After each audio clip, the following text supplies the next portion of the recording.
Hello, friend, and welcome to another episode of Trillionaire Tip Thursday. I'm David Roy Newby, your host.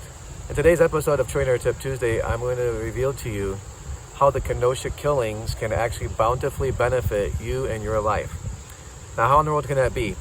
Before I jump into that, just to remind you, King Solomon in today's money was worth $4 trillion. That's the combined net worth of 80% of the world's billionaires today.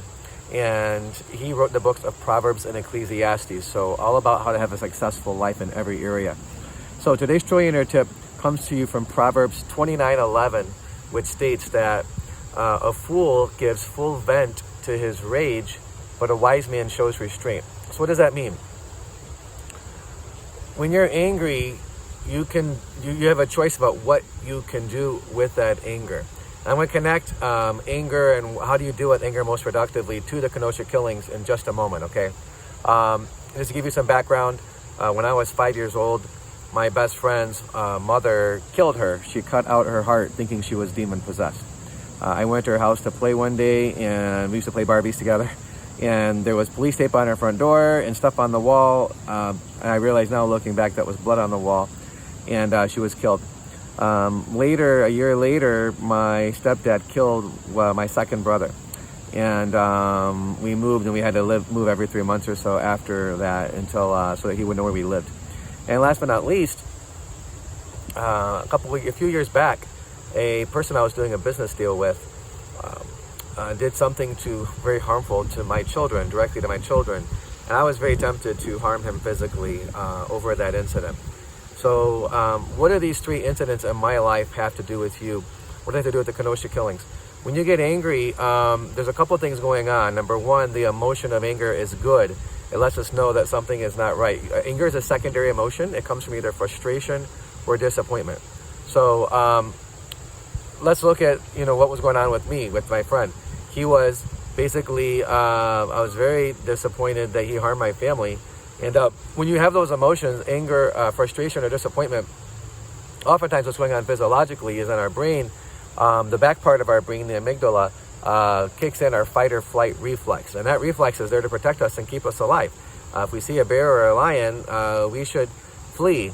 If some people attack us, we should either flee or else fight and defend ourselves. And so oftentimes our fight or flight mechanism kicks in, and then we have adrenaline going through our body. And there's a lot of energy. You may have noticed sometimes when you get angry, you just feel a lot of energy in your body. That's the adrenaline going through your body because of your fight or flight reflex. So what do my experiences and what happened in Kenosha have to do with you? Number one, let's look at Kenosha. People were upset about a gentleman being shot 7 times. They were frustrated and disappointed both. So what do? They go to protest. Somewhere in the midst of that, this is not about politics at all. They decided, fight or flight. They saw a young man with a gun. They decided to fight against him. He has a gun. They could have fled and just got away from him, but they chose to fight and chase him. And what was the end result of that? He, in fight or flight, realized he was running, he was fleeing, and then when some people swung a skateboard at him, shot at him several times, he shot back, and 2 people got killed. And I'm sure let's put ourselves in the place of, let's empathize with one of those 2 people who was killed in Kenosha.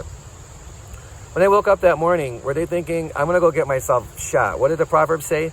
A fool gives full vent to his rage. These guys were angry. They were in fight or flight. They had adrenaline in their body, and they were frustrated and disappointed, and they went to protest. Now, somewhere they decided to go into fight mode and fight a guy with a gun, and that led to their death. And so I want to encourage you, when you're angry and you can feel energy in your body, at every moment, you have the choice to disengage and choose peace in that moment. So be wise and show restraint. Number 2, if you really feel the temptation to attack someone, the best thing to do is, realize, I'm in fight or flight. There's adrenaline in my body.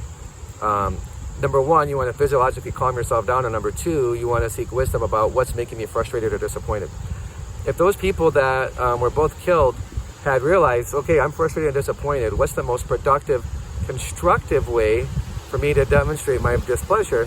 They probably would have kept things in the vocal way realm and looked to influence policy and improve things instead of fighting. Number 2, when you're tempted to fight somebody, just look to disengage. There's another proverb, Proverbs 15:1, that states, another teaching of King Solomon, that says, harsh words stir up anger, but a calm answer turns away wrath. If someone is speaking harshly to you, you can choose to calmly answer them and calm them down. Now, if they start trying to kill you, like happened to that young man, then you're probably going to have to defend yourself if you can't get away from them. So I would always encourage you, flee first when you're in fight or flight. Always look to leave the situation, disengage, de-escalate. If you can't do that, you may have to fight to protect yourself. So just realize what's going on with you physiologically when you have that adrenaline. I used to do push-ups until I just got that energy out of my body. You could do lunges or squats or pull-ups, whatever your favorite exercise is. Go for a run just to get that adrenaline out of your body. That's a productive way to deal with it. Second of all, do deep breathing. There's a technique called Wim Hof. Do the Wim Hof breathing technique. That will physically calm your body down and get you out of fight or flight. Once you're physically calm and safe and disengaged from an unsafe situation, then you can go, okay, what am I frustrated about? What am I disappointed about? What is the most productive, constructive way for me to deal with this frustration so I can improve things? So again, if you follow this protocol, then the Kenosha killings will bountifully benefit you and your life. And I want to be very sensitive to the people who are killed and their family members. My heart goes out to them.